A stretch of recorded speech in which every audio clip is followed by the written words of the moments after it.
চলন্ত ট্রেনে আগুন লাগিয়ে দেওয়া হল বাংলাদেশে। খোদ ঢাকা শহরে বিধ্বংসী আগুনে পুড়ে ছাই হল ট্রেনের 3টি বগি। আগুনের ঝলসে মৃত্যু হয়েছে 4 জনের। ঘটনাটি ঘটেছে ঢাকার তেজগঞ্জ এলাকায়। জানা গিয়েছে মঙ্গলবার সকাল 5টা নাগাদ মোহনগঞ্জ এক্সপ্রেসে আগুন লাগিয়ে দেওয়া হয়। ভোর রাতে তখন প্রায় সকলেই ঘুমে আচ্ছন্ন ছিলেন। আচমকাই কয়েকজন যাত্রী দেখতে পান দাউ দাউ করে জ্বলছে চলন্ত ট্রেনের 3টি বগি। ভয়ে চিৎকার শুরু করেন তারা। ট্রেনটি থামিয়ে দেওয়া হয় তেজগাঁও স্টেশনে।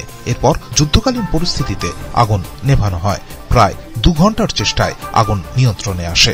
ঘটনায় 4 জনের মৃত্যু হয়েছে, এর মধ্যে একজন শিশুও রয়েছে। ব্যুরো রিপোর্ট, পূবের কলম ডিজিটাল।